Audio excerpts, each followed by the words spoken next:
Hello and welcome to today's short morning walking vlog. We're here in the fanciest place in Europe. No, I'm kidding, it's not. But it's a fancy place of Frankfurt, which is a fancy city in Germany, which is a fancy country in Europe. So therefore, by, what's that effect called in maths? Oh, damn. I'm forgetting stuff. Transitive. By the transitive property, I'm in one of the fanciest places in the world, because Europe is a fancy place in the world, right? And the Earth is a pretty fancy... Okay, I'm gonna stop. Anyway, today's topic, it's kind of related to fanciness actually, is what in German we call shame, which in English might also be embarrassment or similar related sub-emotions.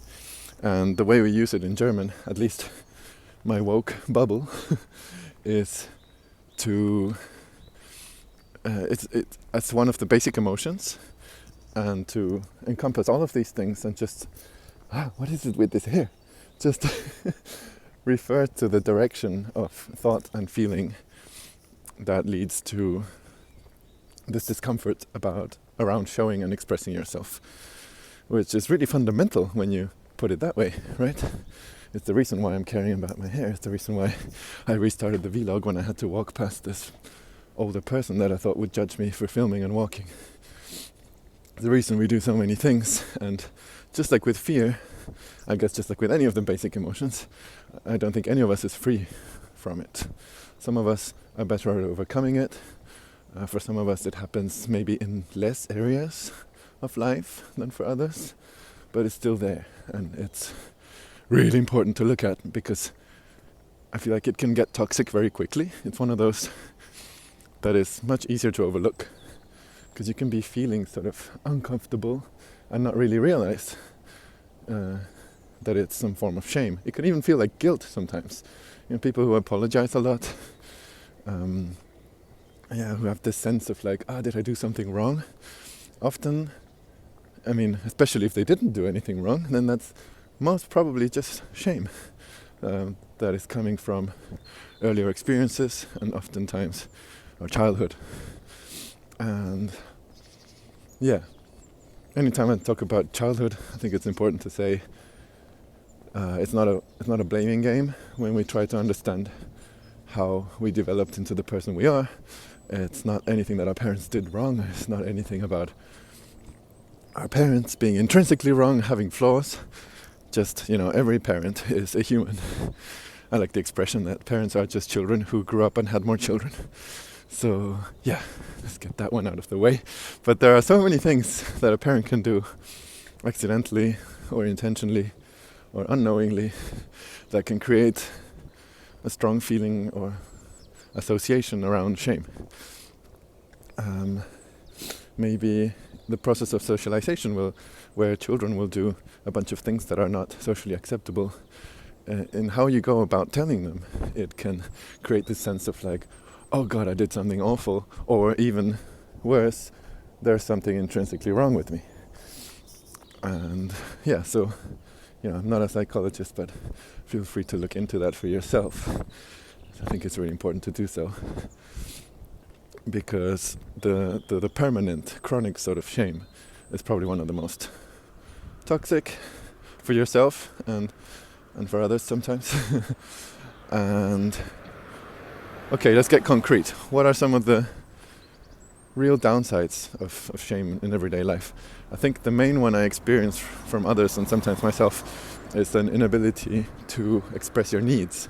Because if you feel really ashamed, the light is so beautiful, then you just kind of want to hide and stay quiet and make yourself small. So this inability to take up space, take up room, be like, here I am, this is who I am, it's okay to look at me, and I'm going to tell you what I need. That sort of confidence, it might be that it's nothing to do with confidence and everything to do with this inhibition to really come through with what you are, feel, need, want. And if you don't communicate your needs, then it's really hard for other people to fulfill them, even if they want to. And if you have someone around you who wants to do you good, is that the expression, or did I just say something awful? What? Shame. I'm not ashamed of sexuality or making mistakes, but I know society is. And so there's this like super ego that's like, oh God, did you just say something sexually unacceptable, socially unacceptable, sexually embarrassing, whatever. And then I have to like deconstruct it and be like, I don't care. So yeah, someone wants to do good by you and you don't tell them exactly what you need, then they're caught in a guessing game and you're wasting their mental energy. So, you know, it's really important to communicate needs, and shame often gets in the way of that. What else? Yeah, getting what you deserve in general, not just with spoken or needs on a personal level, also career-wise. And yeah, you're kind of sabotaging yourself. A lot of the things that we speak of as having to do with confidence, again, could be rather not be a lack of something that you need to develop, but rather being blocked by something you need to get rid of, which would be shame.